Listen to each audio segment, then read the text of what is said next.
আসসালামু আলাইকুম রহমতুল্লাহ।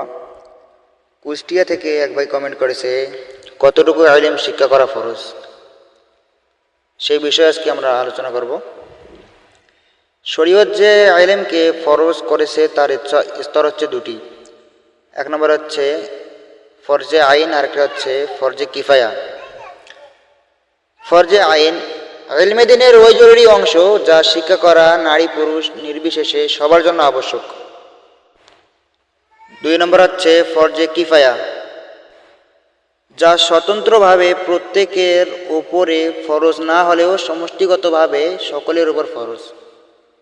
অর্থাৎ সমাজের কিছু ব্যক্তি তা হাসিল করলে সকলের পক্ষ থেকে তা আদায় হয়ে যাবে, আর কেউই হাসিল না করলে সকলেই দায়ী থাকবে। একটি সমাজ ও রাষ্ট্রে পর্যাপ্ত পরিমাণ শরীয়তের সকল বিষয়ের পারদর্শী বিশেষজ্ঞ আলেম থাকা জরুরি,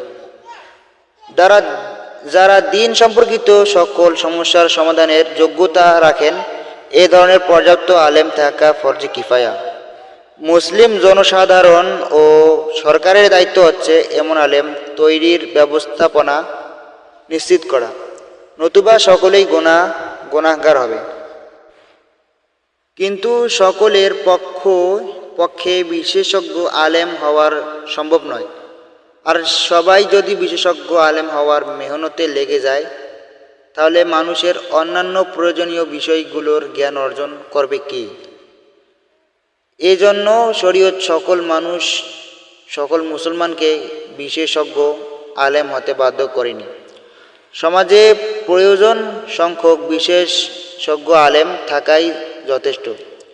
কিন্তু একজন মুমিন বান্দার উপর যা কিছু ফরজ তার ইলম অর্জন করাও ফরজ, আর যা কিছু ওয়াজিব তার ইলম অর্জন করাও ওয়াজিব।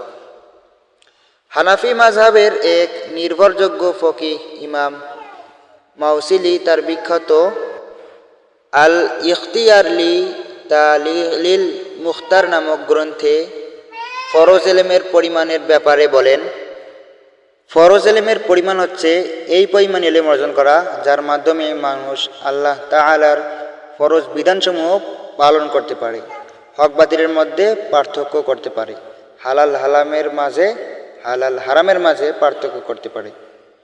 এটাই হচ্ছে আপনার কতটুকু ইলম শিক্ষা করার ফরজ। এটাই হচ্ছে আপনার উত্তর। আশা করি উত্তরটা পেয়ে গেছেন। আজকে এখান থেকেই বিদায় নেওয়া হচ্ছে। সবাই ভালো থাকবেন, সুস্থ থাকবেন। আর যারা আমাদের চ্যানেলে নতুন, অবশ্যই চ্যানেলটা সাবস্ক্রাইব করে পাশে থাকা বেল আইকনটি অল করে রাখবেন।